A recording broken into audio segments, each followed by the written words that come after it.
All right, guys, what's going on? Welcome back to the Beggar's Canyon, boys. This is episode 21. Big party Ooh, episode. Yeah, we're that's all gonna get vodka. wasted. Oh hell That's yeah, vodka. that's a lot, Ryan. What did the doctor say? Eight ounce glasses of vodka a day. Let's go.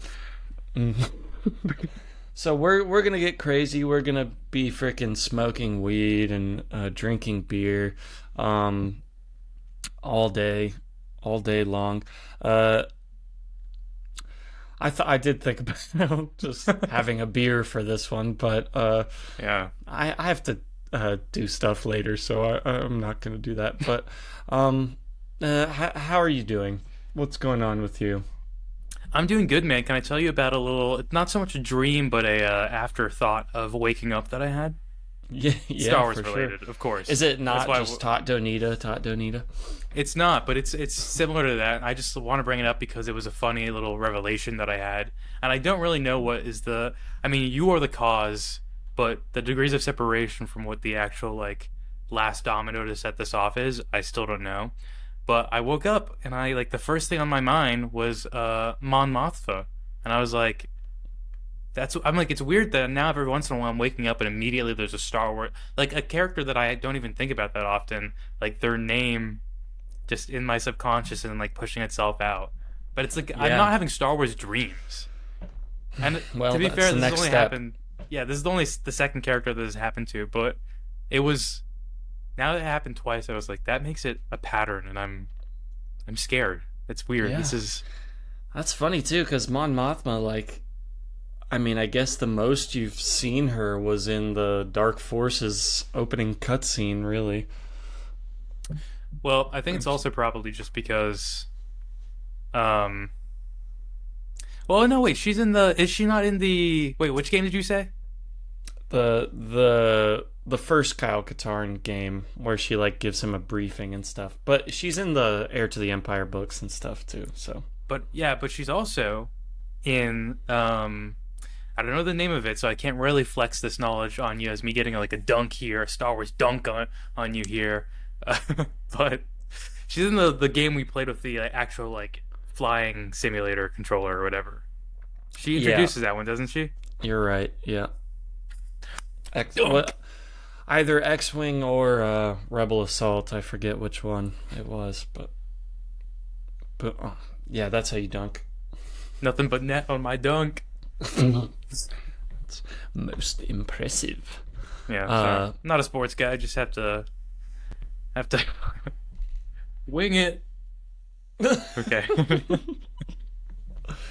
Hey, that's okay. That's you go for it. I want you to feel comfortable and confident, flexing whatever kind of thing you want to do.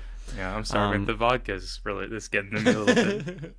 hey, well, what can we expect from our crazy 21st episode? Um, so today, what the heck are we talking about on this podcast? We are talking about some comic books. We've got Crimson Empire. We've got a New Hope special edition, and a new adaptation of the original movie. And then we're talking video games. We got Star Wars Jedi Knight Dark Forces 2 and the DLC Mysteries of the Sith. And then we can briefly touch upon a little behind the scenes documentary, Anatomy of a Dewback, if you ended up watching that. I did. Wasn't very Yeah. entertained by it, but still some interesting stuff in there. No, it's pretty dry. Too long for sure. I thought it was only like a 10-minute thing, but man, like I thought that, it would just be like a good example of just how they use the visual effects in general, which I guess it is actually. Yeah, It and a good goes example of how much detail they really like thought about some of the stuff going into it, but Yeah, for real. I don't know. But it was actually so specifically focused on the Dewback for pretty much 21 of the 25 minutes that I was kind of insane. But So much um, Dewback focus. And they were like saying like, yeah, when you were a kid, like or like when you were younger, weren't you saying like, oh, the Dewback's the coolest thing of like everything in the Star Wars universe or whatever? It's like the Dewback was what drew a lot of their focus in. I was like, you guys are just you're saying this to uplift the PR you're shooting right now for your Yes, documentary. 1000%. No, yeah, I thought about Dewbacks way more than like Darth Vader. Yeah. Um, Whatever. But yeah, I figure we could start with the Crimson Empire. That's probably the bulk of what we'll talk about. That and Dark Forces 2, maybe we can talk about for a while as well. Um, so let's just crack it open if you're ready. I am. I'm very ready. I was hyped for some Crimson Guard love. Is that what they're actually Yeah. called? What is their status? I think they're called just the Royal Guards, like the Oh, okay. Emperor's Royal Guards. Um, or the Imperial Guard. Yeah, But the I was Emperor's. fascinated from the first moment I laid my eyes on Palpatine's little side guys there, and when he showed up, because they look very cool. Yes. For those, just in case people don't recognize from the name, they're the red robed, red helmeted, spear holding guys. They're only in the movie for a very brief moment in the Emperor's throne room in Return of the Jedi. But they also have made a lasting impression on me as a kid. I always was like, man, I wish we saw like Luke fight those guys or saw them, do something. Which, like, it's okay. Like, I don't think that's a fault of the movie or anything because there's so much going on in all the movies that you can't have literally everything that you want. And I mean, I don't know. I would happily watch like a 5 hour cut of every single movie where there's just random more fighting and stormtroopers talking to each other about new blasters coming in the mail and stuff like that. But I understand you don't really want to do that when you're putting something out in the theater. But anyway, yes, these are the Emperor's Imperial Guards, and Crimson Empire tells the story. This takes place. This is the furthest thing in the future, I guess, of the timeline that we've ever read. It takes place after all the Thrawn books. Takes place after all of the Dark Empire books that we were reading, and it follows the story of Kir Kanos, who is an ex Imperial Guard, and the villainous Karnor, right? Karnor Jax. Yeah, I just Karnor was referring to him as Jax. Jax in my head, but yeah, Karnor Jax. Which, by the way, I got to ask you, how's it feel to have the villain kind of be a subversion of the name Jackson? Really, I think that's what they were going for. Yeah, I mean, I think they knew that I wanted myself represented in the book, and so they gave it to me. But I wish I had been a bit of a better character. I don't mean like he's a bad character in terms of writing, but Yeah.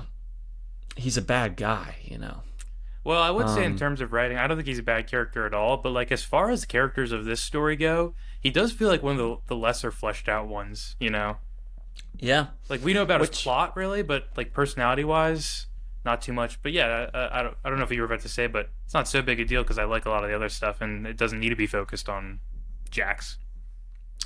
okay. Well, speak for yourself. But no, I was just gonna say. I mean, I was gonna get into a pretty minute detail of the comic, so I would love to hear your overall thoughts. But real quick, just while I'm thinking about it, I did think his characterization was kind of cool. So, all right, before we give your thoughts, I'll just give a quick overview of what the story of this is. So, uh, Kir Kanos, he's looking for revenge because he found out that Karnor Jax is partially responsible for the death of the Emperor, plotting to pay some guy, the Emperor, when he was having all his clones in the Dark Empire books, pay some guy to make those clones be defective or unhealthy, and that the Emperor, those bodies wouldn't last as long as they should, and everything, and so anyway, now Karnor Jax is like vying to be the most powerful Imperial,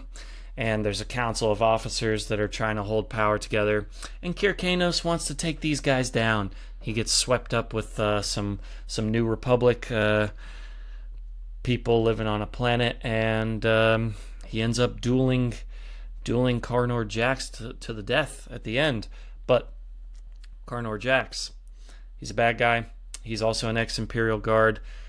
He has some minor Force abilities, and I think this was probably the most interesting thing about his character to me was in those flashbacks, which we can talk about more, but I think those are probably the coolest part of the whole book. Darth Vader, like, after they have been accepted to being Imperial Guards, Darth Vader just like slashes our main character across the face and is like, just remember, like, you're nothing compared to the Force. Like, you might be like the best like fighter, but you actually are weak because of the Force. And we see that from Kir Kanos' perspective, but we can assume that Karnor Jax probably went through a similar thing right before that when he was brought in. And that probably really messed with him for his whole life. And, you know, his whole thing is like, I gotta prove that I am as powerful as Palpatine or Darth Vader. I gotta learn the Force. And it's almost like a little sad and pathetic how he does use it, but he's not great at it, and he seems to really struggle to control it.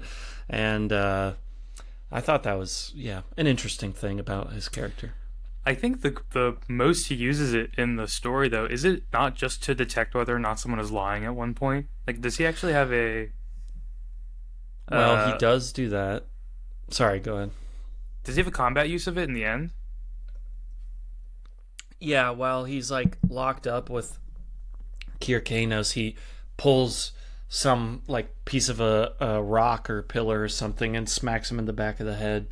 Oh, okay. Okay, I guess I didn't follow that properly. Oops. That, and then, like, in certain scenes where he's sitting in his chair, he's, like, making a ball float, and then people distract him, and the ball, like, smashes. Yeah, I was, at first, when that part first happened, I was confused what that ball was. Even I was like, oh, is that really, really important to the plot? Like, what is... Is this, like, some Star Wars device that I'm not recognizing or something? Like, but no. He just practicing. Yeah, well, that's chill. Well, what did you think about these overall? Unless you were about to say something else. Sorry. No, I was just going to say I like to hear you defending your fellow Jax, even though you did call him, like, a little sad and pitiful towards the end. But, I mean, the Jackson way, am I right? Okay. Wow. No, I'm kidding. Anyway, on to the comic. Yeah, I enjoyed this one a lot. The Kier, what were we calling him? Kier? Oh, yeah, I don't know. K-I-R, Kier. I was saying It was Kerr in my head, but I think he said Kier. But I'll call him Kerr. No, I'll call him Kier for your sake. Yeah, I wouldn't be able to handle it if you didn't, so. Yeah, sorry. He's a really, really fun character to follow because he is, like, we've talked about this tough guy archetype before, and he does fit into that, but, like, where he is radically different in it is he's not, like, getting the heart of gold aspect, really, you know? He's still loyal to Palpatine, and he's, like, he keeps being like, no, we're not friends, okay? And at some point, we're probably gonna have to fight each other, and I mean, some justice for my man in the end. I forget what his name is, but the reptilian-looking alien who gets slaughtered by Kier there. Mm-hmm. And the woman's like, "Why did you do that? What?" And he's like, "I literally have been telling you this entire time. Like, we're not on the same side, really. We just had a common enemy for the time being." I don't know. I appreciated that so much. I was like, this character's cool because of that. Like, I know he's like, I don't know, man. He's an anti-hero, but he's also, like, on the wrong side for sure. So he's just a bad guy, really. I mean, he just wants to kill the main bad guy of the story. That's, like, the only reason why he is, like, a little bit redeemable, because he wants to, you know, destroy the empire that betrayed Palpatine. But yeah, you're totally right. Just so you know, to give him some actual justice, since you didn't even want to say his name.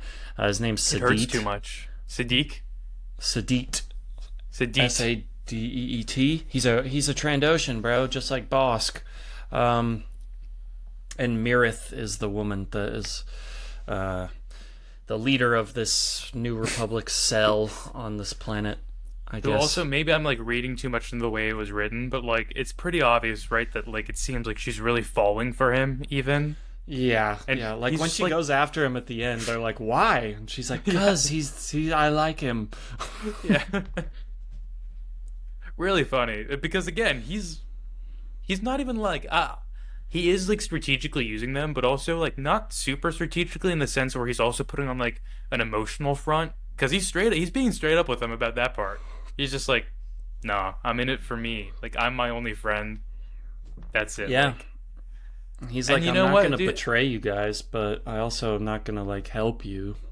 After seeing the flashback where it's him and the other guard member who like flip the coin, which Mm, is that's a cool moment by the way, where yeah, like yeah.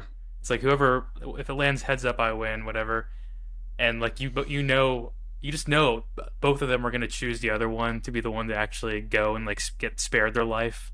And they were gonna like it was like they were fighting to see who would be able to sacrifice themselves so the other could go do something for the cause, which I guess the cause is kind of evil, but like there's still beauty within that little action, you know?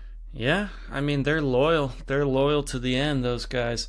And like I think they do a pretty good job of showing like the brainwashing during the flashbacks when they've all got like their sort of Power Ranger colored outfits on in the squall. Uh, Their swords are cool there too. Like they're not quite lightsabers, but I don't know what they're like. They're energy powered somehow. yeah, they can block. They can like deflect blaster bolts and stuff. They're like they're stabs with like two little spears pointing out of either side. Um, so this came out in 97. Well, the first one came out in 97, but really it went into 98 mostly. And it's written by Mike Richardson and Randy Stradley, who Mike Richardson is actually the CEO of Dark Horse Comics, Huh. and Randy Stradley's like a vice president. And they both have written several things, Alien, Godzilla, other licensed things, but this is their first Star Wars thing. Um, we've got art by Paul Galassi, yeah, and then cover art by Dave Dorman. And let me just say, these covers are so fucking cool. Oh my Yeah. god, all six of them are incredible. Like, I love the one with Darth Vader in the background and the two guys fighting. The one with like the pile of stormtroopers and just him on top. Yeah, The that's my final favorite one. one, yeah, it's beautiful. I love the last one with them dueling and him on the ground, like ah, and Carnor Jack's about to stab him in the back and stuff. It's great. And that is the cover artist who's been doing a lot of these, right? Because I recognize Yes. the Yeah. style. Man, he one of the best parts of like getting to these comics is like even regardless if the story is going to be great or not, I love seeing the cover work that he does. It's always really, really good. Yeah, I love the style, and I, I understand that like those pieces take a lot more time to make than the interiors do, but when I was a kid, I always was a little disappointed like opening the book and it's like, "Oh, it doesn't actually look like that Yeah. inside." Um Sometimes I'm still disappointed by that, but oh yeah, I mean for sure. Uh, I know it can be a bummer, but the interior art is pretty good in its own way, I think. I feel like the designs and the coloring and something about like the faces and maybe the individual illustrations is a little bit ugly, and I don't love the way it looks, but I will say the sequential action and the moment to moment storytelling is really strong, especially in action, like during fights. It's very like manga style where like each move of the fight is shown, and it's pretty easy to follow and get a sense of like the spatial geography and the moves that people are doing. And I don't know, I always love that, and I think they're good fights in this too. yeah, I agree. They looked really good. I like particularly the fight when like Palpatine makes them fight each other, but also when Darth Vader first shows up to their little training facility and is like, "Your best student," and just like takes him down right there. That's another great moment in this one. Oh yeah, he just wipes that guy, and the intro of Darth Vader is so cool too, because it's like his feet, and then up to his chest plate, and then like up to his head, and then the full body, and you're like, oh yeah, well these guys are tough, but even they're a little scared of Darth Vader. Yeah, I really like that, like, because you're right, they're wearing their like Power Ranger or even helmets and stuff. But when the best student is like told, okay, now you have to fight Vader and like fight like your life depends on it, haha. Like I feel like it's another one of those moments where the illustration's good enough that you can kind of see it in their body. Like that guy was like, "What?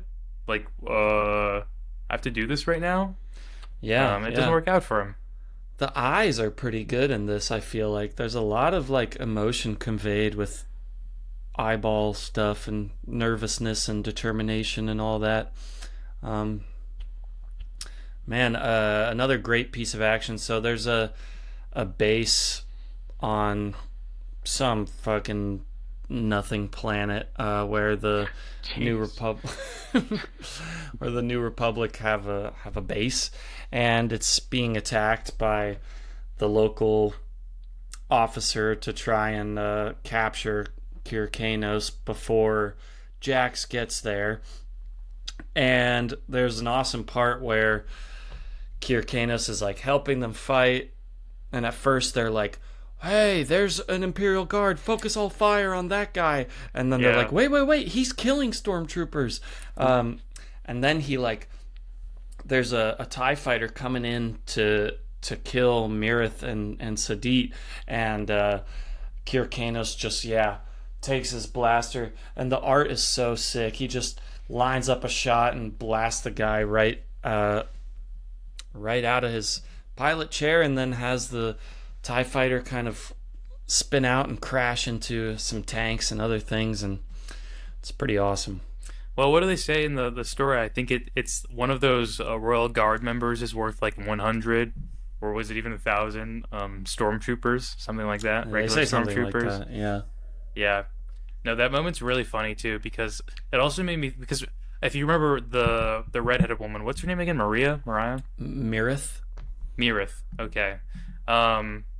She has that other dude with her who's like, Commander, you're doing it all wrong by letting this guy in here, and he's gonna give away our location, and we don't know who he is, blah, blah, blah.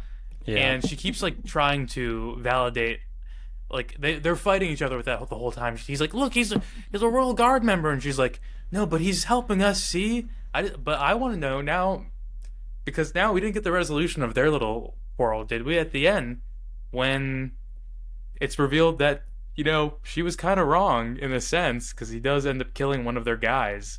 Yeah. I want to see that guy say, "I told you so." That's all. Hey, there's a sequel. There's a sequel series.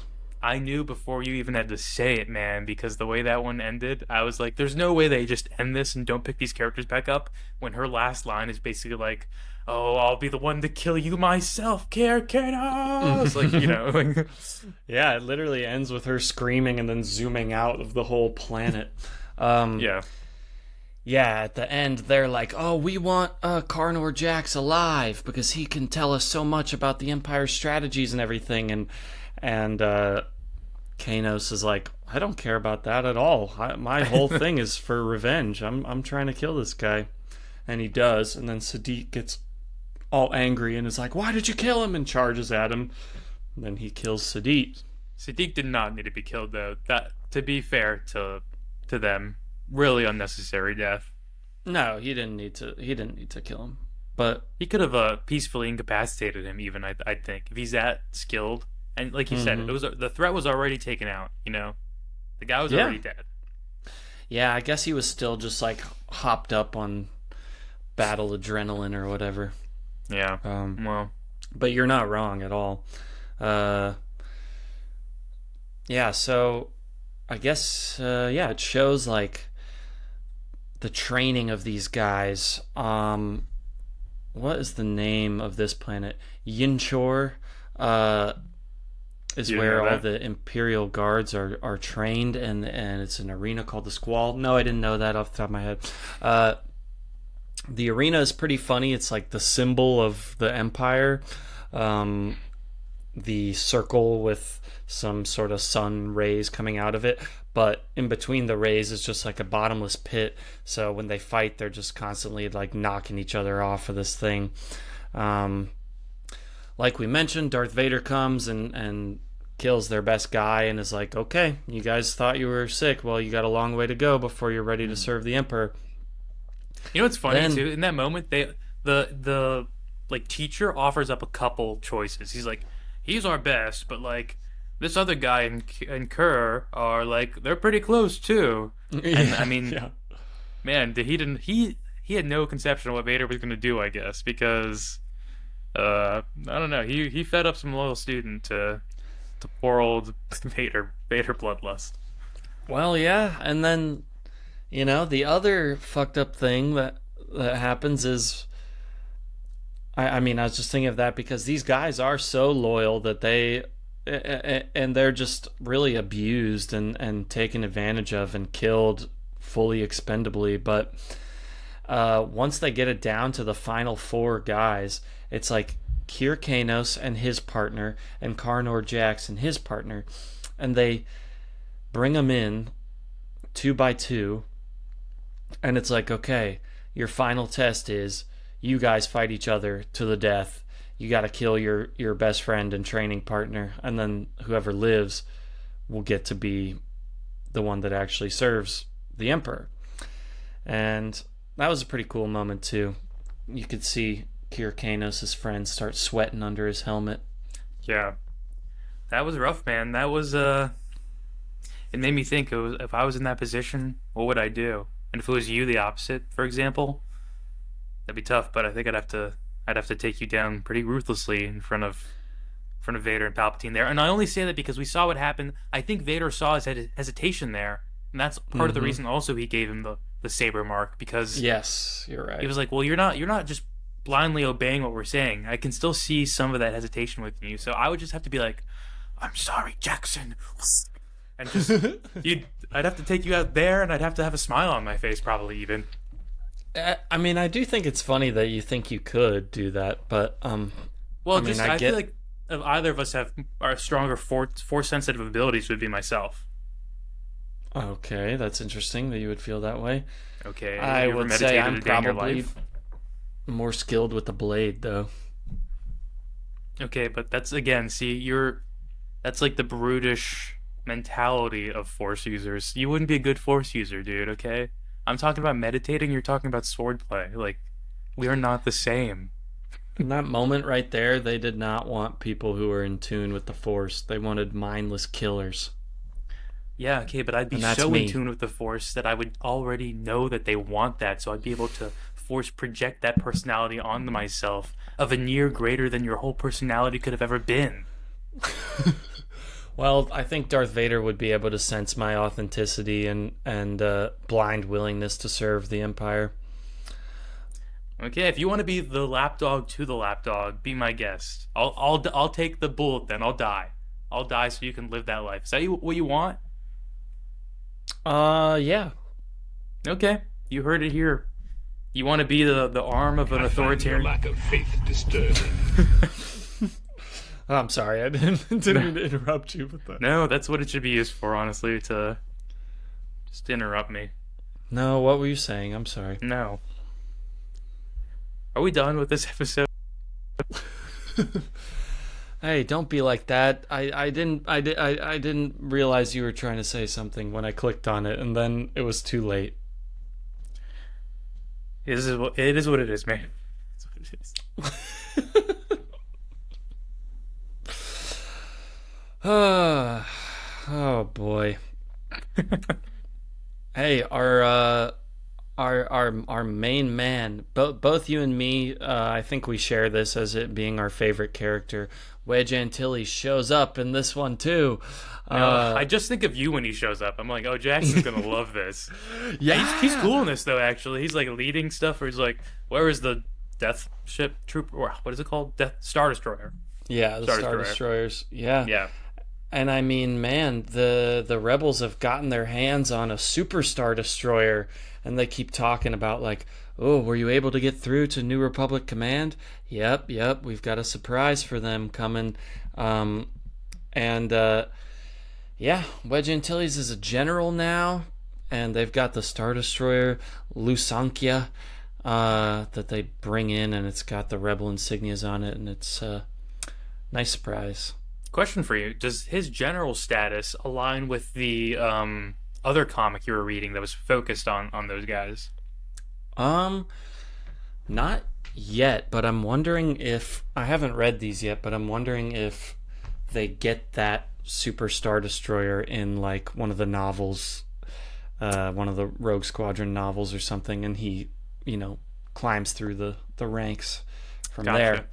I'm not totally sure because the comics I've been reading kind of taking place like right before Heir to the Empire, so.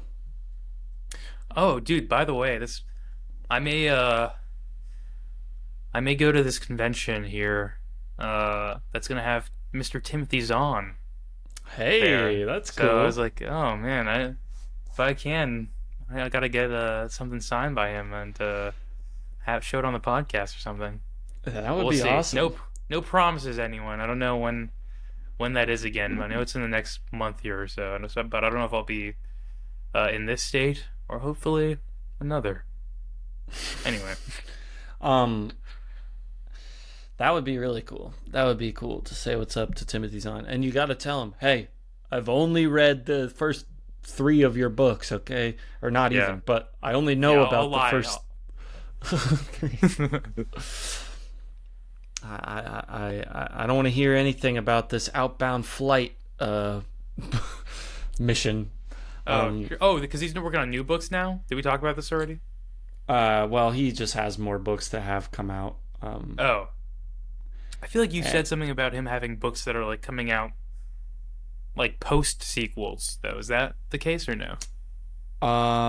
as far as like new stuff he's working on now, I'm not sure, but he does have books that are pretty new, at least late 2010s, books that take place in the Disney canon of things. I think he'd be really complimented if he knew how fondly I look at his Heir to the Empire as a direct continuation of the original trilogy. Oh yeah, I mean, I don't think you're alone in that, but I think he would appreciate that as well.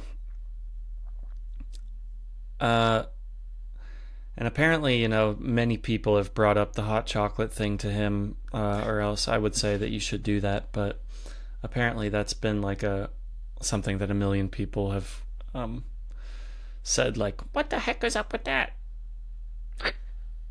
There's Well, no hot look, chocolate in Star Wars.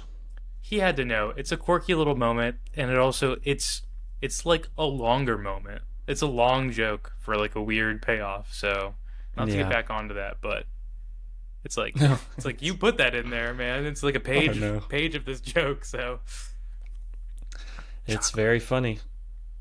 Um, Another moment I really liked in this, the Crimson Empire, was when Carnor Jax is landing back on Yinchor or whatever to fight him at the end, and it's right after Kyrkanos has like blown up an entire Star Destroyer by himself. That was pretty cool, but um, he's landing. Jax is landing in his shuttle, and they've got the two like pilots, and it's like, Lord Jax, the Emperor's revenge, it's been destroyed. He's like, Kanos is doing. A single man took out a Star Destroyer? Yes, and he waits for us below. And then there's just a panel of the two pilots looking at each other, like, what? It just does a good job of establishing him as like a big time threat. Yeah. I think they do something similar in the beginning too, when he's in that cantina and he takes out all the guys. There's like a conversation later, I think, that's like, well, what about when the backup got there? And they're like, we didn't think he'd be able to take out the backup too, but he took out all those guys. It's like, oh, Yeah. okay, wow. He's He's tough. cool. Mm-hmm. Him versus And Kyle Katarn. Who do you think would win? ooh, well, probably Kyle if we're going by how powerful he is at the end of Dark Forces 2. Okay, well, just to say though, Kier did take out someone with force abilities already. He could easily do it again. That was his Yeah, stepping but stone to taking out a stronger level force user, you know? yeah, but freaking sorry, Kyle Katarn took out The God, why Dark am I Jedi. Jarek. Yeah. Jarek the Mm-hmm. Dark Jedi. Mm-hmm. Who's got his little Geordie LaForge eye band going on. Yeah. Um yeah, well I mean good transition into the game, but if you have any other thoughts on Crimson Empire, we can talk about those or we can I just didn't move quite on. mean to transition. I'm sorry. I feel like there is still good stuff we can talk about with Crimson Empire if you want to, like the little trader guy too. I don't think we Oh mentioned yeah. him yet. Yeah, he's lame. Dude, that Murkon. was my favorite character. I like the way he betrayed our protagonists. I think he looks like how I'm gonna look when I'm old. I'm not gonna lie, dude. I wasn't I have an image of him up and I was like just thinking that seeing the image of you, but I was like I won't say that though because he's the traitor. He's the jerk of this whole thing, you know? Hey, I just So meant, visually, his hair and his facial hair and stuff. emotionally Um, too probably, but yeah, and like how, yeah. He's like, here, you can have the money. I don't. yeah. I like how brutal the tone of this is. Like, I don't I don't need every Star Wars thing to be like violent and sort of unapologetically brutal, but I think with this particular story it works really well because of who the characters are and the corner of the world that they're playing in. And I mean, most of these characters are just like, "Hey, you mess with me, I'm going to kill you straight up." Yeah, and hey, it is kind of cool to see. And to your point, the moment when Vader does the slice into Kier's helmet, it looks so severe that it looks like it. I mean, I obviously I know he had the scar. I know they're like explaining that's the scar, but even for a moment, I was like, "Oh my God, did he like cut? How deep did he cut into his face there? Like that looked Yeah. really, really bad." But I mean, it's a pretty nasty, cool thick scar. scar. I know, yeah, I know. It was just like it was still effectively shocking to see, I think, because you're also not really expecting it to happen in that moment there, because it's like, okay, he won the fight. He had to Right. impale his friend, which was also pretty brutal. And you're like, nice. So then it happens. Yeah, and Vader says something like, I know, excuse me, this is what you were talking about before, but I think Vader's lines are cool there. I can't remember them exactly, but he's like, I can tell that you still feel like some regret for what you did right here. Well, guess what? You no longer have permission to feel regret or anything. And Yeah, yeah, just slashes him. a good lesson, honestly. That was a good takeaway from this comic. Mm-hmm. We're all just loyal to to someone greater than us. Have you ever done like martial arts in your life? Did you do like taekwondo when you were a kid or anything?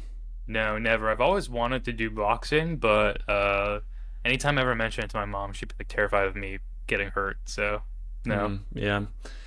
I mean, yeah, my parents didn't let me play football and stuff when I was little because of that. But taekwondo for some reason was not popular at my school, but there was this pretty nice place to learn it. Shout out Dharmar Martial Arts.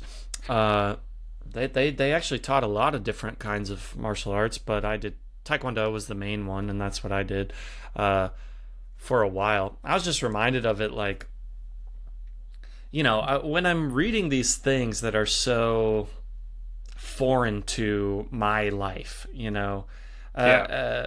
even movies where like stuff is going on that I would never do. Most of the time they still like take place on Earth and like with humans, and you can relate to things. And like obviously there's humans here, and there's emotions that are relatable and relationships that are relatable even if you're not someone who's been involved in like the military or something like that. But you know, this flashbacks to the squall and everything, I'll always just try and think like, okay, what's the closest thing in my life to this?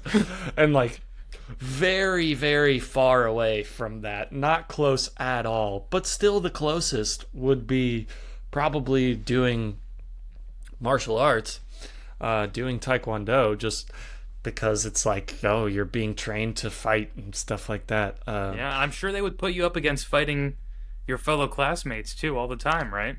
We did, and one time, you know, my sensei, I don't even know if that's the right word for it. I'm gonna edit that out. One time, the guy who was in charge, like, yeah, made me, you know, it's all various ages. There's some adults, some little kids. I was around 12 when I was doing this, and he paired me up against a 9-year-old girl, and you know, I saw the opening for a neck chop, and I just went for it, and she was permanently paralyzed. Oh my god. Jesus. Okay, so you would be closer to Kier than I am in this. You have past experience in this. If it was me and you'd saber neck chop me and you'd leave me deadalized. So Hey, as the second I got the opportunity. No, I didn't do that, but I did quit because well, no, not because you of know, that. no, not because of that. Okay. But Thought you were gonna when say I you was took such a moral apprehension against that you were like, I will I've no sworn longer. off. Yeah. Oh, that would be cool. No, I've never done anything badass my entire life. I've never had. What are you talking about? You karate chopped that girl's neck. That's not true. That's super badass. She's paralyzed. Okay, sorry. But there was this young girl who was usually in the classes with me, and you know, it's a business. They're trying to make money. They're trying to make you take multiple classes and things. But every now and then, like, they would, you know, invite you. You'd have to kind of just be invited to move on to the next belt level. Okay, groundling style. Yeah, exactly. And I got to dark green belt before I quit, which is not that far, but I did do it for a few years. I think it was white, yellow, orange, green, dark green. So, anyway, I remember I quit because during some of my last classes, there was like this little girl, 7-year-old girl, who the whole time during classes would just kind of be like running around in a circle and doing like karate chops and things and goofing off and whatever. Like, she's a little kid. I don't care about that. But I was actually like kind of trying hard and like learning all the moves and the sequences that they were teaching us and everything. And I started to notice that she was advancing through belts faster than I was. And I got really annoyed about that. And I realized like, well, it's probably because she comes like twice a week or something, or just pays more to do more classes that I'm taking. And so they're advancing her further, which, like, yeah, make me take a few classes before you level me up. But, like, if I know what I'm doing at this level, like, let me go to the next level, right? Yeah. So that made me really upset as a kid. And also when I was, like, 9 through 12, pretty much anything that involved me having to, like, go and, like, do practice and wasn't just, like, playing video games at home, I was like, I want to quit. Well, I'm sorry that they didn't elevate you to your proper status, man. Sometimes you're so good they got to keep you down. That was it. I mean, I think they were scared I would start coming for like the more advanced students. So they just let you pick on the other students in the green class? That's the yeah. I guess so. He's too good. Let's just have him wail on these mediocres. That's what I'm assuming green belts are. Mediocre, by the way. I mean, you're not wrong. They're What is it? White, yellow, green? dark green, bro. Dark That green. was Sorry. white, yellow, orange, green, dark green. Dark green with a yellow stripe. It was just green with a black stripe. But they called Whoa. it dark Okay. green. 1/64th of the way to a black belt there, buddy. Very nice. Hey. A couple of my friends became black belts at that place, and they were actually pretty good at it. I remember going to one of their black belt ceremonies, and they had like a whole like tea serving thing that they had to do with like the master. They had to serve tea in a specific way and stuff. Oh, like okay, like tea that you brew, like Yeah, like out in the middle of the mat while like everyone's watching. Like oh, they just are sitting there in the middle of the mat, pour some tea with each other before they started sparring. it's kind of cool. I like that. Yeah, it was cool. And then I remember like he got like a gift card to the Lego store afterwards. And I was like, damn, I gotta be a black belt so I can get some gifts. Yeah, is it like what? It's like confirmation. You get a bunch of gifts once you get through that.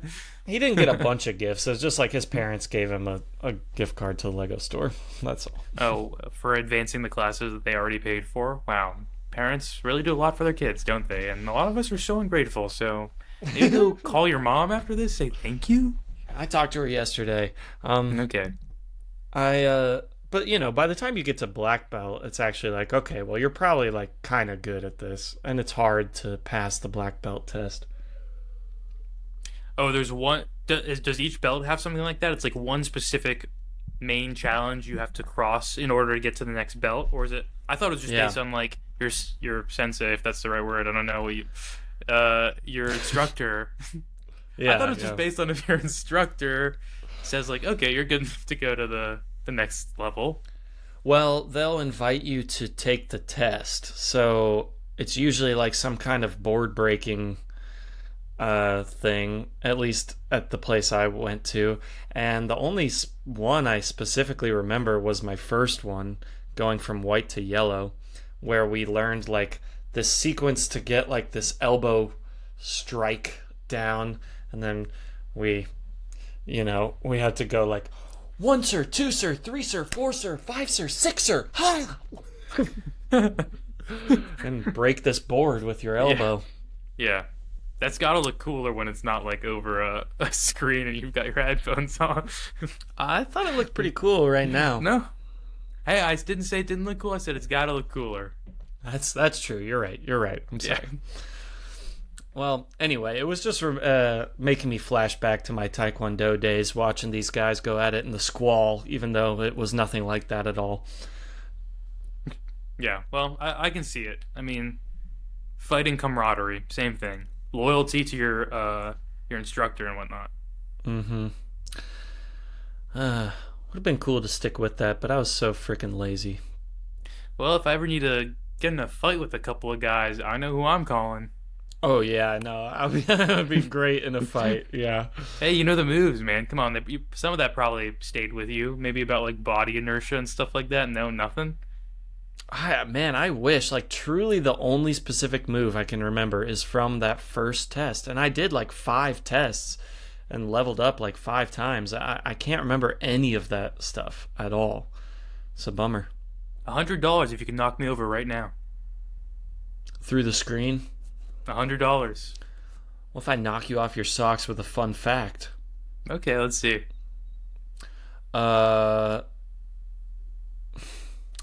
Stealing this from another podcast that I listen to, but a strange bird is the pelican. Its beak can hold more than its belly can. Okay, I guess when you said that, I thought it was going to be I was so willing to take that as an out because I thought it was going to be a segue into something Star Wars related. Was not expecting it to just be about pelicans. So, Just a fun fact about pelicans. yeah, Strange Well- bird is a pelican. Its beak can hold more than its belly can. that's crazy, man. And if you had to relate that to Star Wars in some way, how would you do that? Well, I guess the easy way would be like, oh, like The Millennium Falcon, the Moldy Crow, the Swampy Pelican could be the name of a ship. Yeah, yeah. I like how you took Millennium and then the way you Mad Libs that was moldy, and what was the last one? Swampy, Dude, moldy and Swampy. swampy. But the Yeah. Moldy Crow, that's Kyle Katarn's ship. Oh, that's his ship. I'm sorry. Yeah, See, yeah. oh, Hey, it's okay. go ahead, get your dunk in. I know you want to. This is my dunk. Whoosh. Oh, very nice. Nothing but net. Just kidding. Free... Boom! Hanging my Oh. arm in the rim. Oh, you're doing By the the one. elbow. You're doing the elbow move you just showed me. What the sixth? Yeah. Whatever it was. Hey, I mean that it stuck, so I utilize it in my dunk. Boom! Yeah, And very then, nice. You know, the rim is right here, and I'm hanging on like that. Yeah. And where's the head of your enemy? Being Okay. ground into a pulp. I thought you could have made them the ball there, but it is fine. Is that the Cookie Monster? Going, Funny you should say that, Is it? because it is Yoda, Oh, but one puppet to another. well, not only that, Frank Oz also does the voice of Cookie Monster in a lot of stuff too. So Oh, okay. Well, it's hired Cookie Monster, man. A more iconic character in my head than Yoda. hey, that's fair. I mean, we were, you probably had some people in your middle school wearing like Cookie Monster PJ pants. Do you have those kind of kids? Yeah, absolutely. My brother even had a. I hate these hats. I despise them, like the flat bills. But it was Yep. the Cookie Monsters. Yep, I know exactly what you're talking about. I think he really liked Hell the yeah. lids for a little bit. Yeah. You know, Those- lids, yeah. the hat shop. Mm-hmm. Yeah. Yeah. Dude, Whenever did I you was have any at cool Star Wars merch in school, like Star Wars hats or shirts and stuff that you would wear, and people would be like, "Dude, you like Star Wars? That's freaking awesome." I don't know if people thought it was freaking awesome, but I never really wore hats, but I do have, or I had this shirt that I remember that was like a forecast, like you would have on the news, and it was like the forecast of Alderaan, and it was like 75 and sunny for a couple days, and then like one day it's like 1,000,000 degrees, and like, and then the next day is just like totally blank. Jeez, wow, morbid shirt. That's a cool shirt though. Actually, that's pretty sick. Yeah, I thought it was cool. I don't know Did how people many ever? people. No one ever said anything about it. No one was like, "Dude, That's an awesome Star Wars reference." I mean, I think a couple of my friends that I knew would know what it was, like said something, but I don't know if any randos ever acknowledged it. But no, I had some epic. In second grade, I had a pretty cool Revenge of the Sith shirt, but I ain't even gonna tell you what was on it.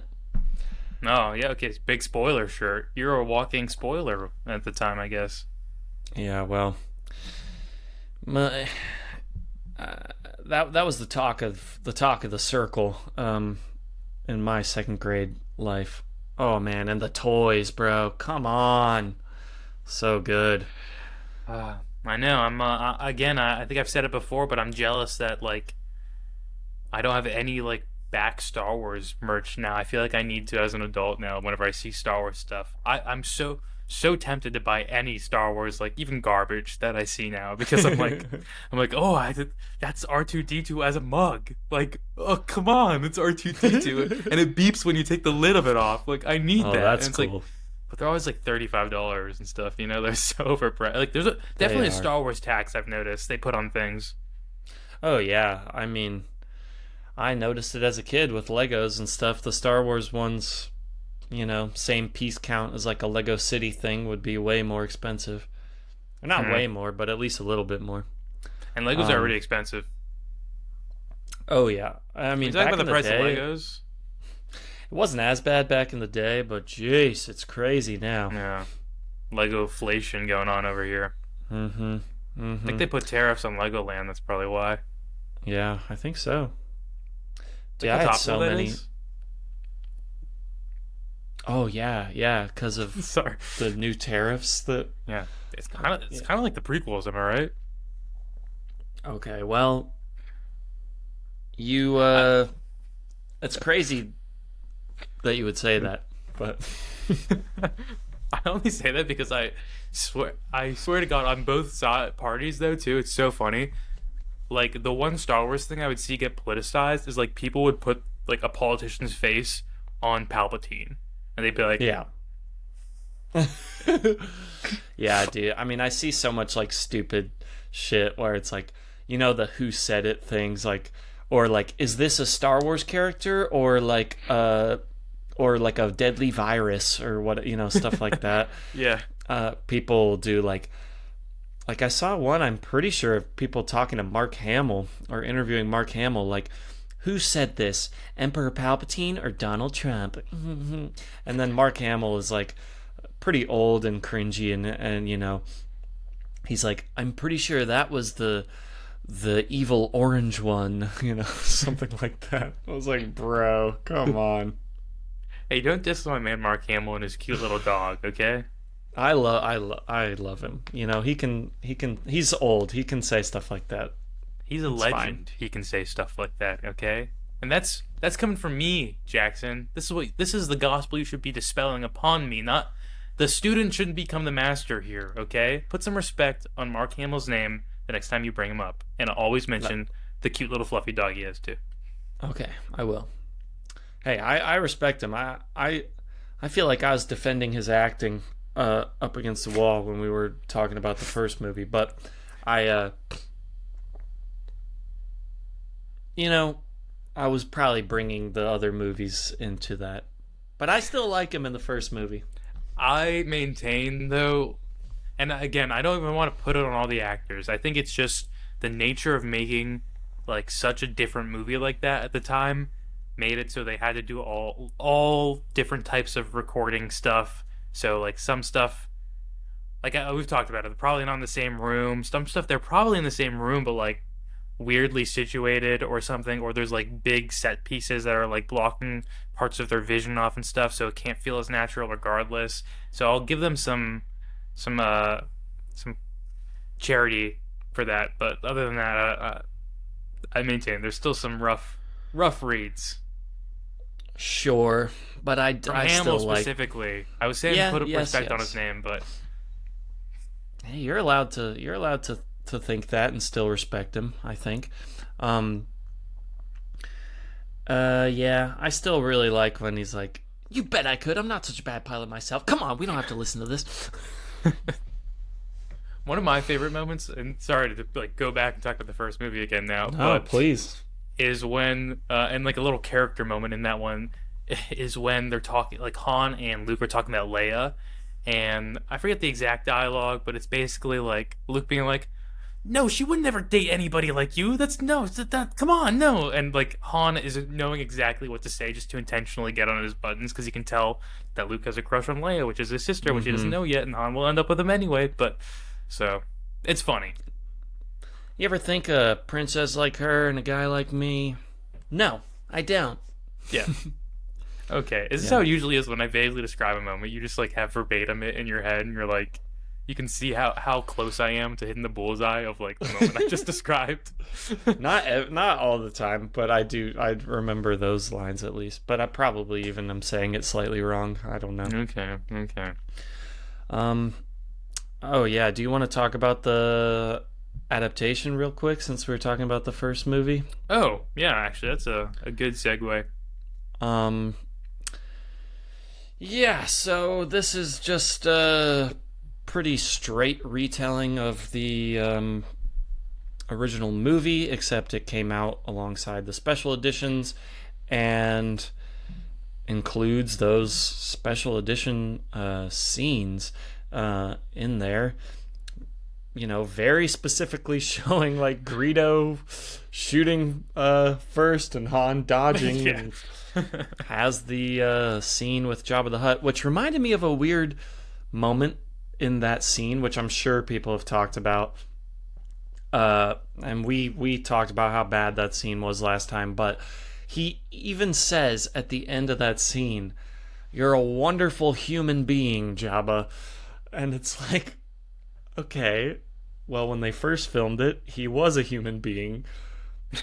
But anytime we all see that, he is about the furthest thing from a human being. And, like, I don't know, it almost still works as, like, a joke in there, but it's just like, Yeah, dude, I was about to why? defend it. I was about to be like, Jackson, he's not actually saying he's a wonderful human being. He's being sarcastic there. But it didn't even like clock on my radar that he's saying human being because yeah, he's not. Yeah.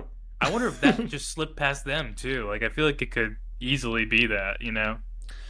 Yeah, but I mean, it's in the movie and in the comic book, so I don't know. Like, No, I meant in the movie, like but because once it's in the movie, it's like kind of cemented in. I mean, the right, comics aren't gonna sure. change. But yeah, I don't know. That's really funny, actually. People talk about that.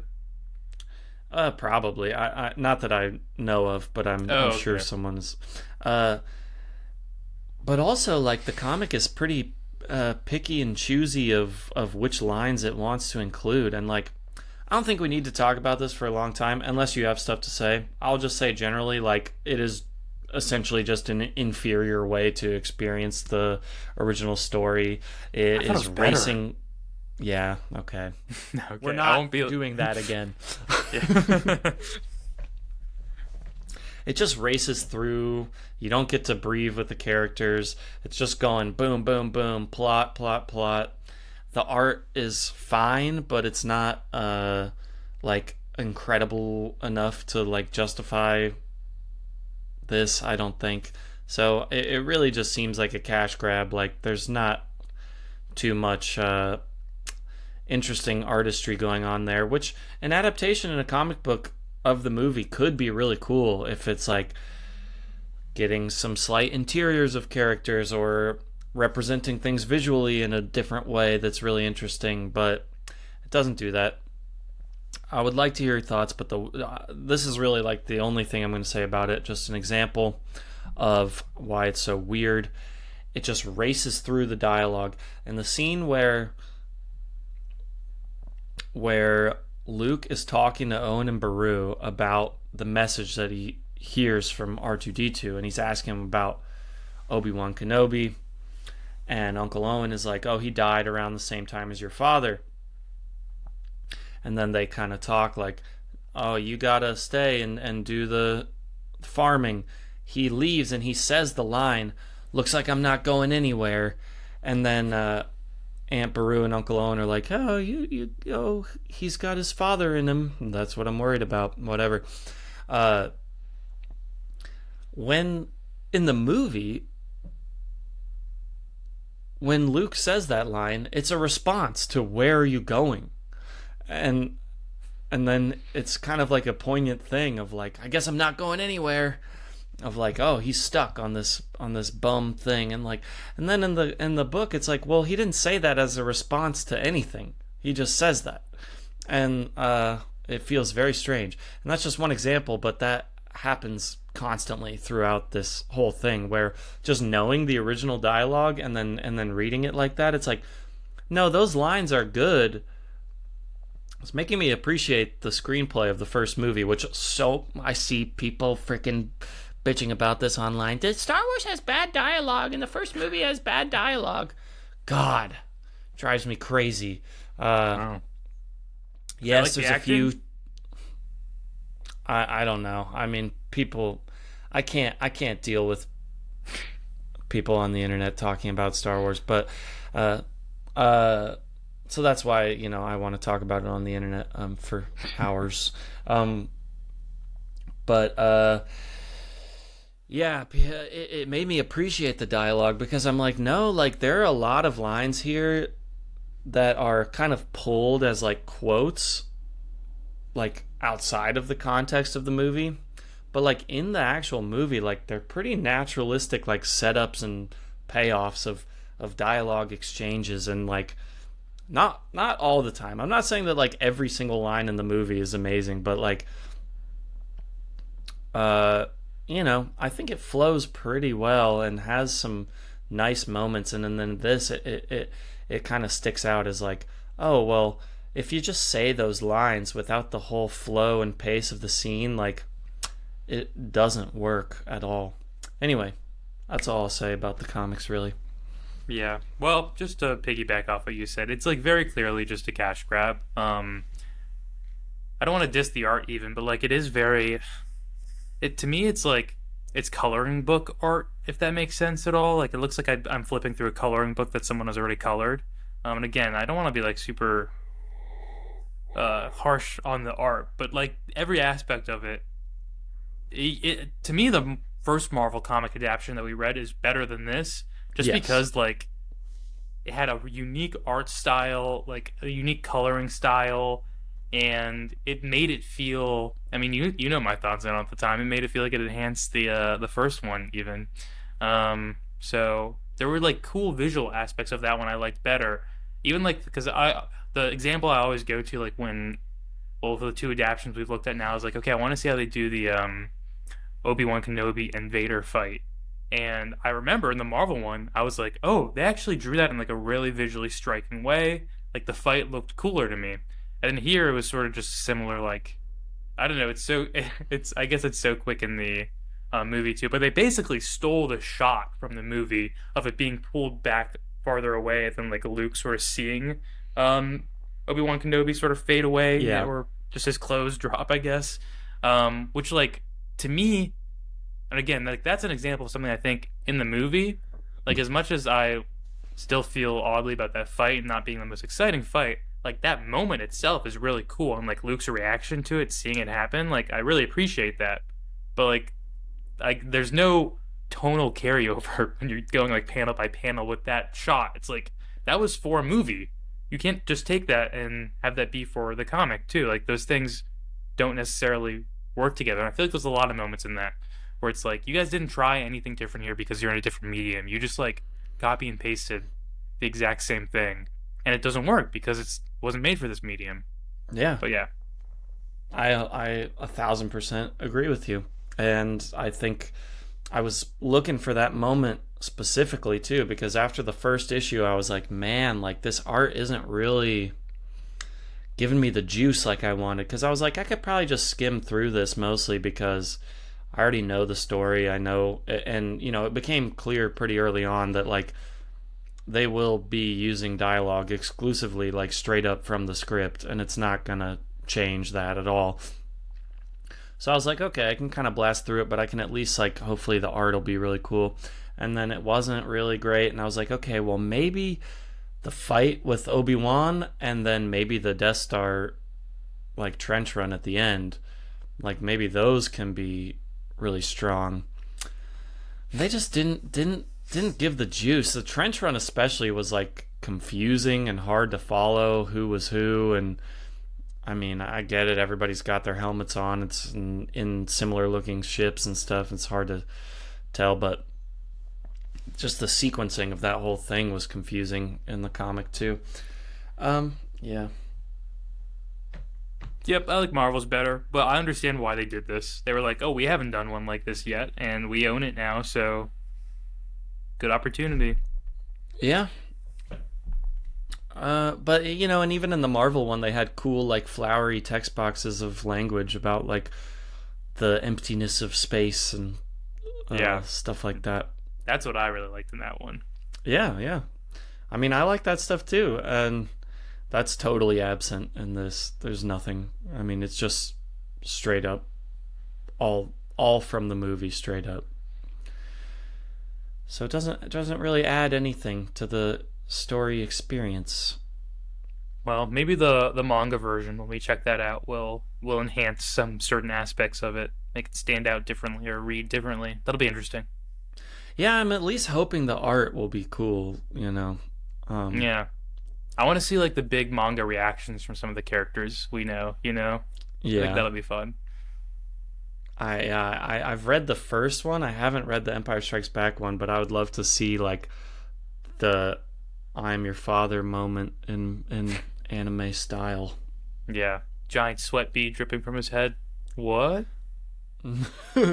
He just goes like the little Yeah. whatever. Yeah. It looks like a potion bottle, but it's white. You know that Yeah, I little know thing exactly what that you're comes talking out. about. Yeah.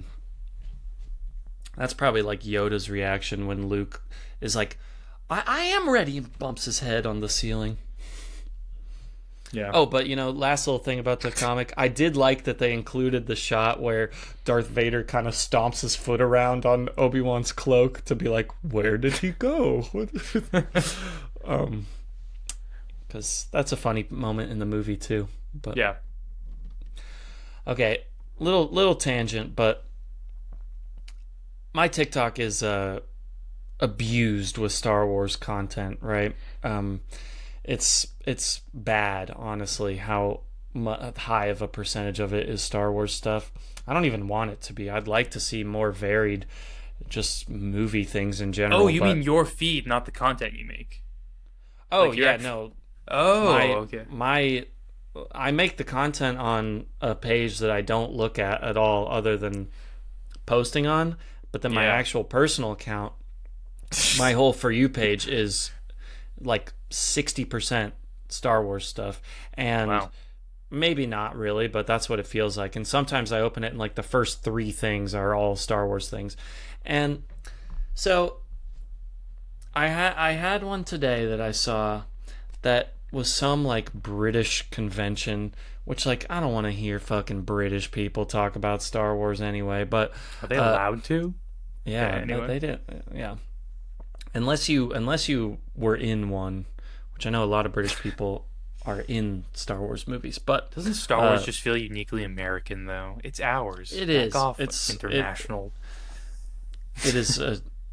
If it's any other thing, it's Japanese. Okay, I don't mind sharing. At least the influences of it. But Sure. No, I don't want to share though. It's super American.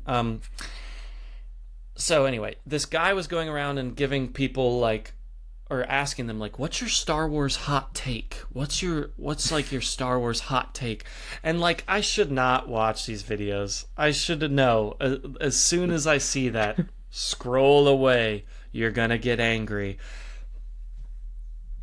But one that I saw was, or what's a controversial opinion you have about Star Wars? And somebody said I think it's actually ridiculous that Vader didn't recognize Leia as his daughter when he sees her in A New Hope at the beginning. And I wanted to jump through my screen and beat them up because he doesn't recognize that. It's explained in story if you're paying attention or have a little bit of context clues or anything, that he's so cut off from the Force. He thought his kids were dead. He didn't even know that his children lived until. No, but I know what that person wanted. They wanted you have my eyes, my cheekbone structure. They wanted one of those, obviously. And it's I don't know. We can no spoilers, but we can assume that he didn't raise her when she was a child and stuff like that. Yeah. And it's a. But we know she grew up in with winter. Yeah, and freaking Bail Organa. Yeah. And it's just so it's explained in the movies that he's so cut off from the light side of the Force that he couldn't sense that these were his children until later, until he had interaction with them. Yeah. Oh man. Well, here is a point based off that though. So, what about the Force aspect? Because eventually he senses that Luke's got the Force. He's able to do that. With Leia, I guess the movies don't really get into her Force stuff so much, but it's still sort of developing. But yeah, I wonder if he felt any sense of that immediately, or it was just so fuzzy reception out there that he couldn't get it. I mean, there's definitely a little bit of they didn't know that Luke and Leia were going to be brother and sister when they made the first movie. They didn't know that, she was going to be his daughter as well. I guess is probably part of it, but yeah, I mean, he's like, oh, in the first movie when Luke is doing the trench run and stuff, he's like, oh, the Force is strong with this one, so he senses that he's got the Force and everything, but he doesn't know who it is until sometime between the first and second movies when he figures that out. But Yeah. anyway, So she was kind of right. Like, she actually had a really good hot take on Star Wars. yeah. Well, it's been nice doing the podcast with you. I'm gonna. Wait, were there worse ones though? Like, and they're like, you just can't tell me because they involve like either prequel or sequel stuff. Yeah. There's a couple that I can. Mostly just people being like, I actually like the sequel movies and stuff like that. Okay, I figured it'd be some of that. Yeah. Yeah. But if I was asked, I would say Rogue One is the most overrated piece of Star Wars media. Wow. Dude, I think that's the one I've been telling you. People, when they hear I haven't seen any of the other movies, they don't say like, "Oh, watch this prequel movie, you're gonna love it." Watch this, and I guess it's part of the sequels maybe, or it's a spinoff. I don't know. They're like, watch Rogue One. You're gonna love Rogue One. Like, I'm so jealous that you get to experience Rogue One for the first time ever again. So, Hey, maybe you'll love it. Maybe you'll love it, and I won't judge. it sounds like I might.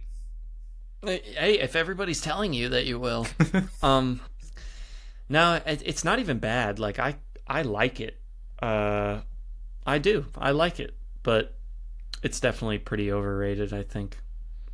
I wish I Anyway. didn't know you thought that way. Because I hope that doesn't influence the tiniest bit now where I start being like, well, there is a crack in the cement here, so I I'm can start sorry. picking. I'm sorry. No, no, no. I'm usually pretty good about that. I mean, hey, well, our first Star Wars movie difference anyway. I knew you loved it, and I was still needlessly ripping it to shreds like a lion with a gazelle in my mouth. Anyway, yeah. No, it wasn't needless. You had good points. Yeah, being Yeah. the apex predator of the jungle, got to do what you got to do. Yeah, two good points right here. Your big fangs. Yeah, now we're talking. Let's go, dude. You know what? You would kill me if the two royal guards. Anyway, Yeah, no, I'm sorry. I really don't want to. I know that you can like make your own opinions and ignore my thoughts about things, but even stuff like that, you will just be like, oh, like which parts does he think is overrated and which? Yeah, so I don't want to. yeah, I don't want to do that. So I'm sorry. no, don't worry. By the time we get there, maybe you won't even remember. You probably will though, because it's one of the main things. Okay, yeah. It's one of the movies, Saying I won't remember shit. Well, it's just gonna probably be a long time before we get there. I know, but people keep telling me about Rogue One. People are Rogue One crazed, dude. It keeps coming up. Well, once we get through the prequels, never mind. That's a logistics thing we can talk about later. Okay, all right. Well, you wanna talk about Jedi Knight Dark Forces 2?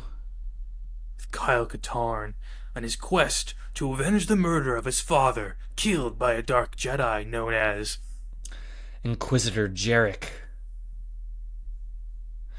Jedi Master Kuran was his father. Yeah, didn't mention that his dad was a Jedi in the first game, but that's okay.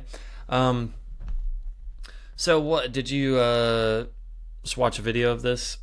Oh yeah, but I basically and a funny thing that happened. So I was like, okay, I'll just watch it. Like, I'll type in the name of the game and then like movie, just so I get like all the cutscenes together, And as I started watching it, I was like, wait, am I watching just like a fan adaptation of the cutscenes from the movie?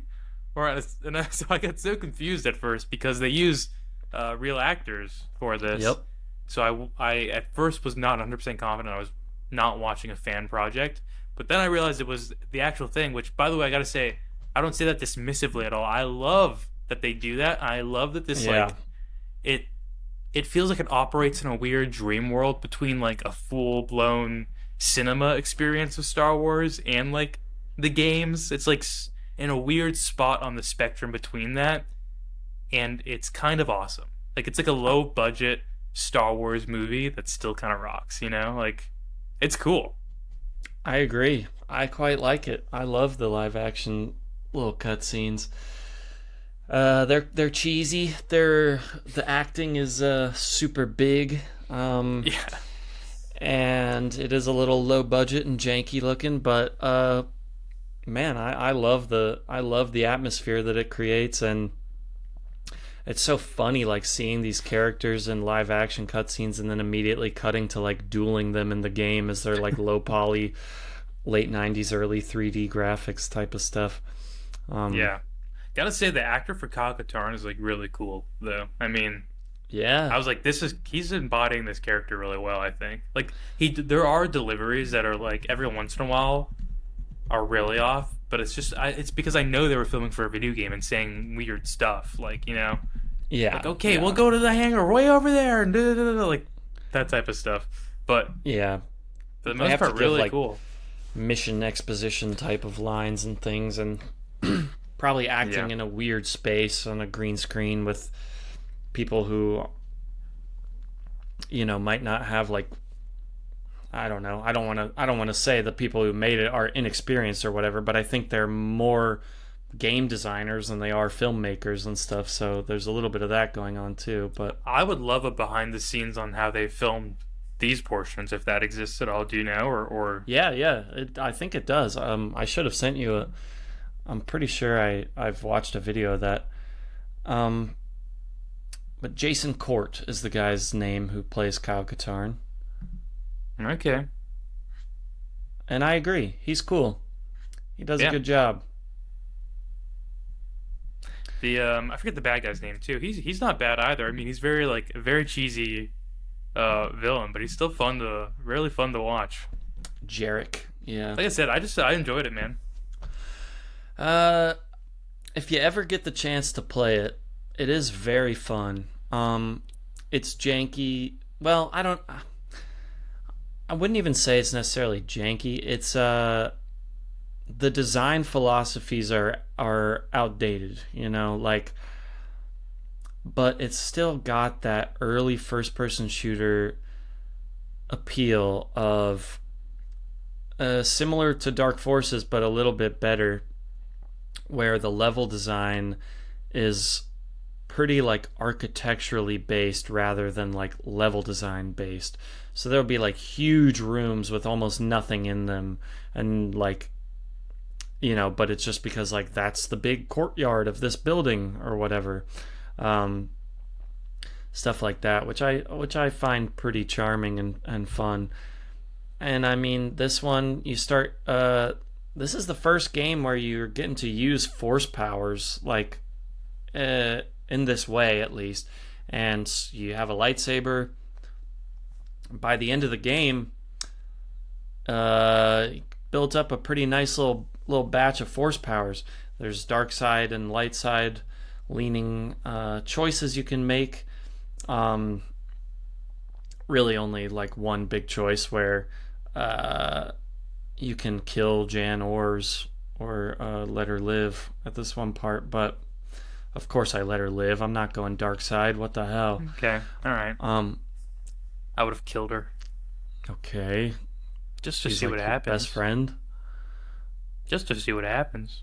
Hey, I watched a video of that side of it, but I'm not gonna do that in my playthrough. No, the guy I was watching also didn't do it. I was like, "You're weak." You know who I like? I like Bach, the Twi'lek henchman of Jarek. He's really funny when he's got like the rock. And he's like, like, Yeah. what a weirdo. Just like Man, maniacally laughing and jumping around. Yeah, are Twi'leks like supposed to be really strange, like in characterization, or because I haven't seen so many Twi'leks, and Tatonita was a little quieter, and was Jabba's guy a Twi'lek? Yeah, Bib Fortuna. Yes, Yeah, he Bib is. Fortuna also a little quieter. This was the first kind of silly Twi'lek, Silic, if you if you do, if you will. There's a cool Rogue Squadron comic with some Twi'lek stuff that's cool. Yeah, and then the only other Twi'leks we've seen are like the dancer in his palace. Yeah. But the male Twi'leks that we've seen are kind of crazy. Bib Fortuna's a little crazy in his own way, but Tato Nita's very stoic. Yeah. Underwritten, kind of like some would say, but yeah. Okay. Maybe he just underwritten. I would say that, sometimes the smartest man in the room is the quietest. But okay. That's what I would say. But I win. I was quieter than you were in that moment. Well, I'm you win smarter. the whole podcast if that's the case. I don't know about that, man. One of our many fans, please run the analytics for who talks the most during these episodes. Dude, when I'm editing, I can see the audio files of how much I'm talking compared to you. And it's not like it's way more, but it's definitely a little more for me. Yeah. Which I'm not saying like, so you need to talk more. I just ramble a lot, I feel like. No, I was going to say that makes sense, though. This is, I mean, as indoctrinated to Star Wars as I'm getting, this is, once again, we're in your domain right now. I mean, I'm on the court with Coach right now, and he's teaching me how to shoot. He's teaching me how to dunk. You want to do it like this. Boom! Yeah. Hang in there. Man, so did you watch like the gameplay of it too, or just the cutscenes? Oh, that's what I was going to say. So the way that it was strung together, the way this person made it into a movie was, no, I didn't watch like all the gameplay because that would have been like 4 or 5 hours, I think, of watching someone go through the playthrough. So what they did though was like it would be the cutscenes with, I guess, what would be the main fights of the game, or like your boss fights. Because for example, like what I would see is like the cutscene where like you're about to fight Cedrus, the like acrobatic gal or whatever. And then it would just cut to her like polygon form, and you'd be like, I'd get to watch that little battle. Then they'd cut back to like the next live action cutscene. So yeah, weird interjections of like the game for me, but for the most part, kind of just like a movie. Yeah, well, that's I mean, I would say that the actual lightsaber duels are some of the weaker parts of the gameplay. I think the exploration and like taking down troops and stuff is the more exciting and fun part. But I just think, hey, it's the first time that they're trying to do like sword fighting combat in a first person thing where you're battling dark Jedi and stuff. Like, hey, it's awesome that you're even doing that in a game, and it only, well, it's not like every game improves upon the last one. There's some that are better than others, but the lightsaber combat does get a lot better than it is in this one. I would say, and again, I haven't played this one, just watched it. I would say it's probably a thrill though to have a lightsaber regardless. I mean, I remember when we played the Super Nintendo one, I think it was Empire Strikes Back, when we first got, like, that was like the first instance you get a lightsaber in the game, like in the side scrolling, and it was cool. Like the game was still kind of rough, but like just having a lightsaber is cool. Oh yeah, absolutely. Just wait till you get to those games you keep talking about with the red-headed Jedi, Cal Kestis. I know, I keep seeing them on sale too every once in a while, and I'm like, I guess I could always buy them whenever, but I'm not gonna buy a game and not play it for like 6 months or probably longer until we get there, Yeah. My urge to play Star Wars Outlaws, for example, you remember when I was like, Jackson, I may get it, man. Yeah. I may break and get it. Bro, I'm not even thinking about that game anymore. It's like, that's the past, okay? I that game is bad, man. I wish it wasn't, but I've been playing it and it's bad. I do want to like live in an open world Star Wars setting, Like that is a good pitch. That's super fun. I would love to do that. Well, that's what I like about the game, is just walking around the cities, and I just play sabacc, man. That's what I do. Hey, that's cool. But you can't like mess around with the world as much as you would like to be able to. Can you cheat in sabacc? Yes. Okay, well then what more do you want, dude?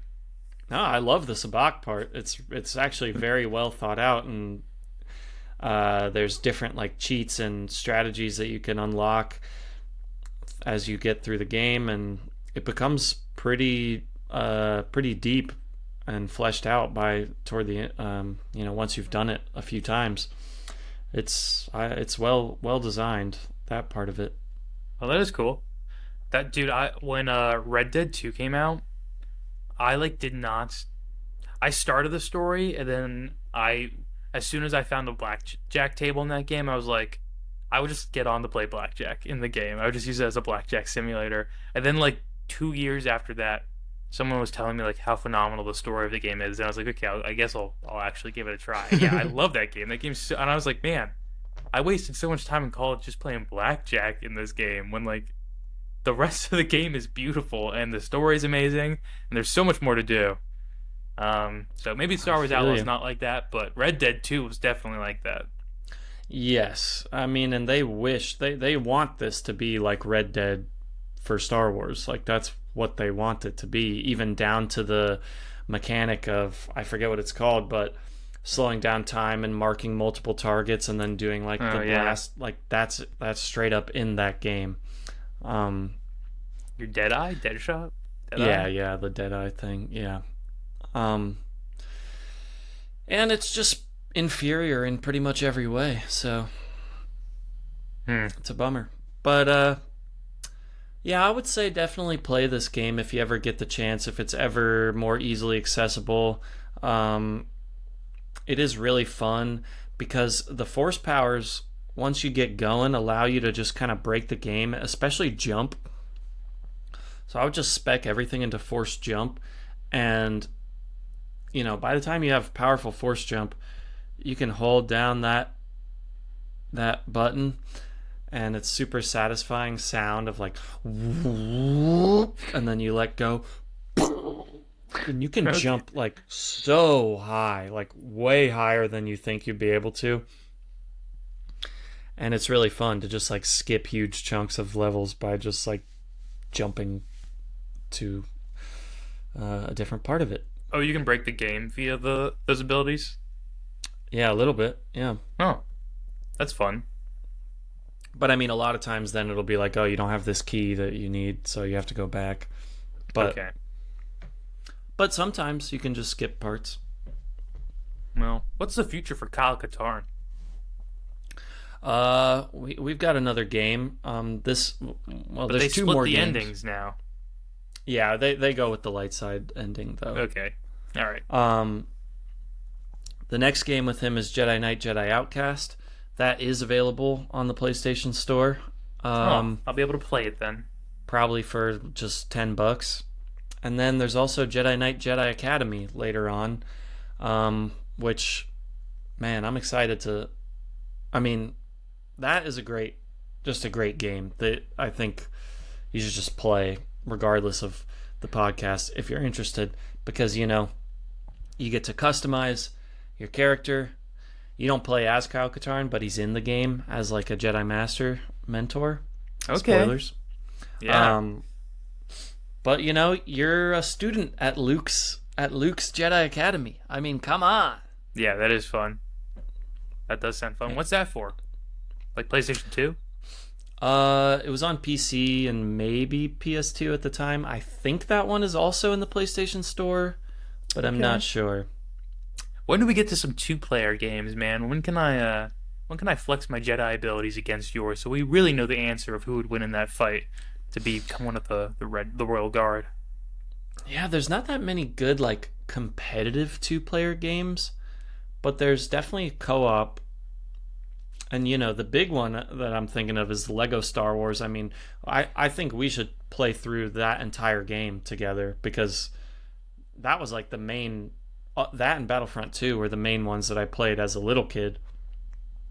And man, I just love the original Lego Star Wars games so much, and I've they're also so never fun. played a Lego game before, so yeah, that'd be Damn, interesting really? too. Yeah, to see what that's like, because I know they're super popular.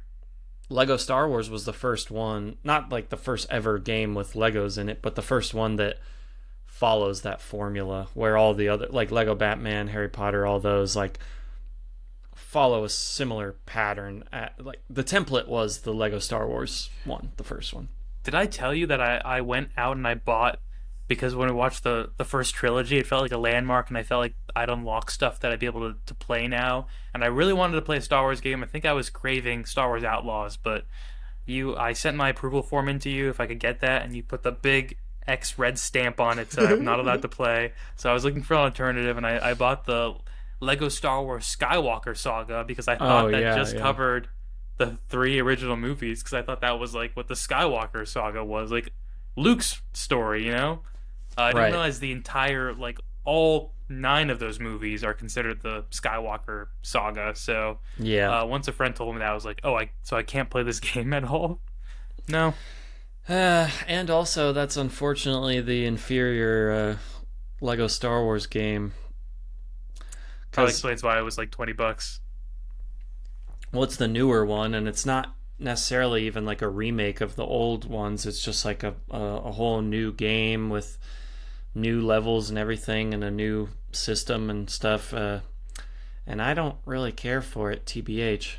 But man, once we've seen all 3 of the prequels, we'll play Lego Star Wars together. Okay, good. And Battlefront 2, the original Battlefront 2, that's got good split screen stuff going on. And then more recently, well, it's an old game that came out right after Phantom Menace, but Jedi Power Battles, they just remastered it. And I think I saw it on the PlayStation Store, with like Samuel L. Jackson's character on the cover. Mace Windu? I don't know what you're talking about. But yes, that is a co-op like hack and slash type of game. Okay, Connor and I have been playing that. It's fun. Guest of the podcast, episode 3, Connor, or 4. Yeah, I was going to say, fans of the podcast will remember the holiday special guest. Shout out to Connor. Yeah, he's a good guy. I think I'll probably make a video about Dark Forces 2, so I'll give more of my thoughts there. But it's cool, man. I love, it's cool in a Star Wars history way, and it's cool in a video game design history way too, because man, the early days of like the 3D first person shooters, like once we're past like Doom and Wolfenstein and the first Dark Forces and all that, and you get into Quake and Half-Life and this game, pretty interesting stuff. Yeah, and honestly, dude, watching it, I'm like, man, part of me, I totally understand why it's not the common move, but I would love to see some modern games try and adapt this style of like shooting live action footage as your cutscenes. I think it could be really cool. And like it's segue easier too now, because our graphics can more align with like a close approximation to what live action is. But even if it doesn't, I'd still say it's cool. I agree. And I think like the quality of the filming and like the backgrounds and like certain CGI characters in the cutscenes still and everything, it blends with the game nicely still. Yeah, for sure. But hey, Jarek, an Inquisitor. It's our first Imperial Inquisitor that we've encountered. Yeah, learning more about the Imperial hierarchy. There's some Force-sensitive agents that were used by Vader and Palpatine, but always kept subjugated, and probably, if trained correctly, could become, not as powerful as Vader. Obviously, I'm not being crazy, but they could become, dark side equivalent of Jedi levels of powerful, which Jarek sort of does become, and he's looking for more power in the Valley of the Sith and everything, which is cool to see location that we've seen in Tales of the Jedi and everything. But they always keep those Force users untrained and subjugated so that they don't challenge their power. More Force users popping up every day here. It's gonna be it's a powder keg ready to explode of Sith and Jedi's battling it out here again. When's the next big Star Wars? The big What? Star War. Like war? Yeah. Like in real life, when is the next one gonna happen? Yeah. Nostradamus. No. The next big one we'll get to is Clone Wars, baby. It moving forward in the timeline though, because that's what I mean. No. Oh yeah, I mean Okay, forward. I just meant in our timeline. You don't have to Moving tell me, forward, there is one that I know of that is a really big one. But that's for another day. Okay. The Kylo Ren Wars. Oh yeah, no, I wasn't even. The sequel movies were not even crossing my mind. Oh, okay. In our I know timeline, everything there is to know about you. You do? Oh, you do. wow. Okay. Okay, sorry. That was just a TikTok sound in 2020, so that's why I know that. Oh, that's right. It was. Wow. When everybody was like shipping them. Yeah, I'm so fascinated to watch that movie because that is the one thing I know about it, like that they're maybe in love, which is like, I don't know. I gotta see it. Yeah, maybe. Well,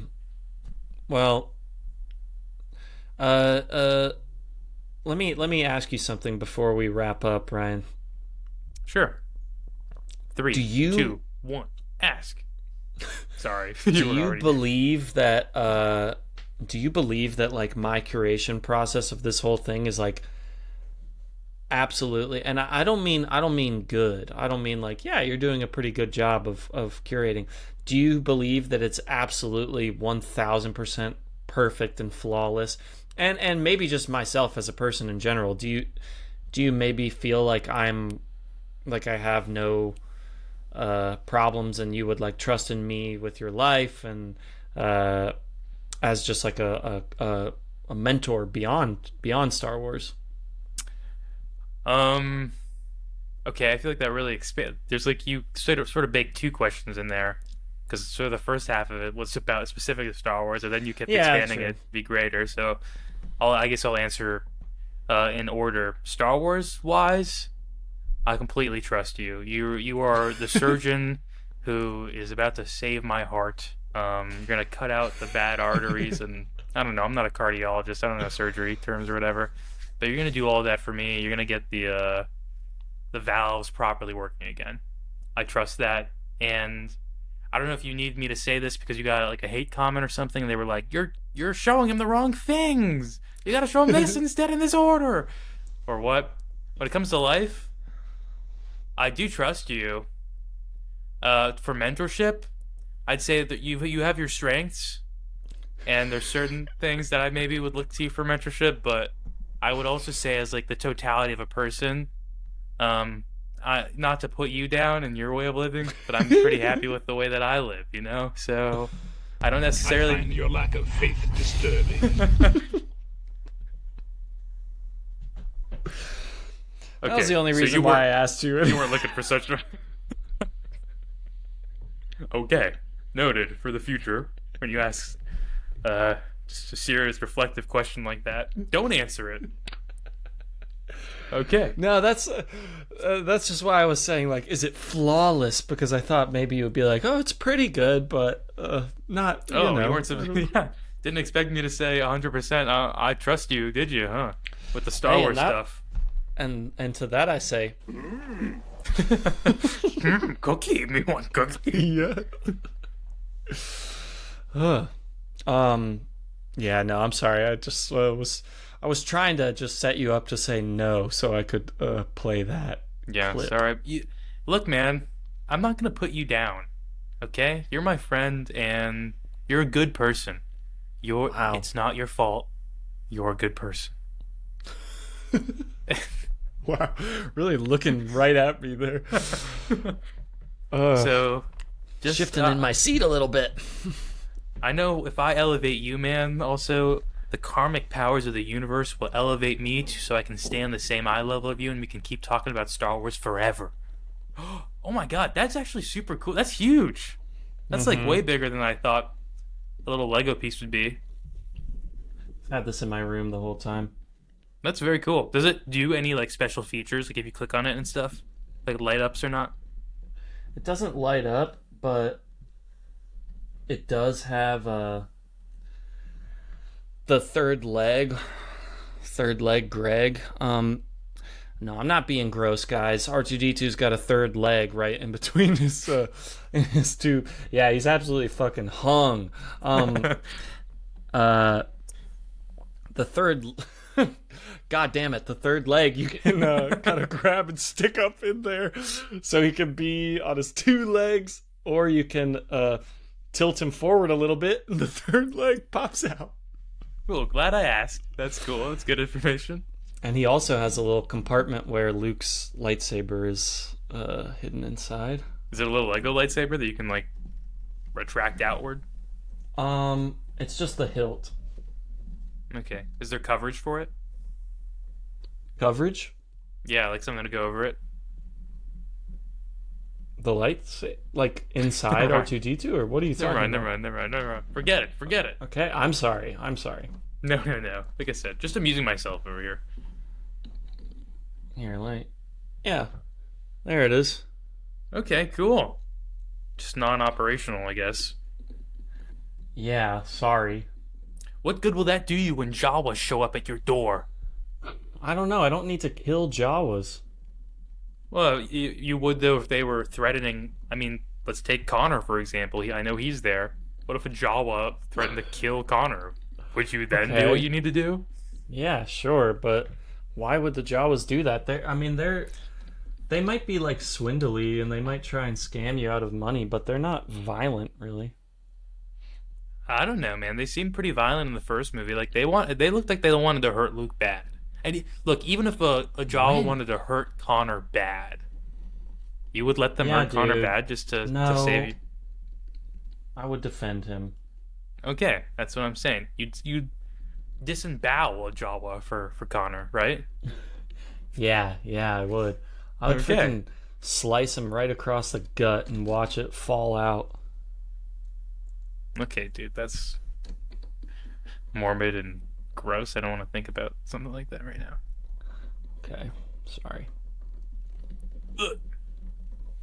That too gross for you? Yeah, that was too gross for me. All right, well, any other thoughts before we talk about next time? No other thoughts. All right. Well, here we go. Next time on the Beggars Canyon Boys, episode 22, we will be talking about 3 video games that we will just be watching videos of. So that'll be brief. The Star Wars Trilogy Arcade, Star Wars Rebellion, which is like a real-time strategy game, and Star Wars Master of Teras, which is a Star Wars fighting game for the PlayStation 1 that is notorious for being one of the worst Star Wars games ever made.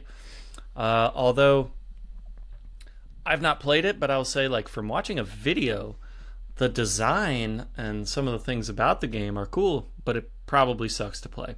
Why are we just watching videos on these? Why aren't we playing them? Well, you can, because one is like an arcade cabinet. Then Star Wars Rebellion is like a PC-only real-time strategy game that you could try and play if you want. And then Masters of Teras is a PS1 only game that is not on the PlayStation Store and is also quite bad.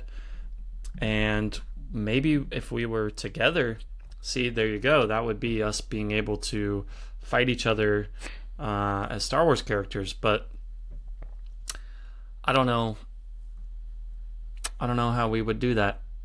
No. Worlds apart as we are. I figured you had good reason. I just was, curious why we weren't playing them. I mean, if you find a way to seek these out and play them and you really want to, by all means, go for it. That would be awesome. And I might try to emulate Teras Kasi a little bit and see what it's like. But that's just, some little stuff. The big things we're talking, would you believe it? More comic books. Shadows of the Empire Evolution. Sequel to Shadows of the Empire. The manga of A New Hope.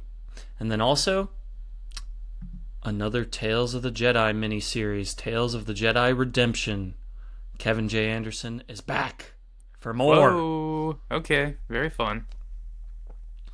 So I'm assuming that one will be like the bulk of what we have to talk about next time. Okay, cool. All right. Ready to do our famous outro that we do every time? I am, yeah. All right. Starry. Star Wars. Very starry Star Wars. Wars. Star Wars.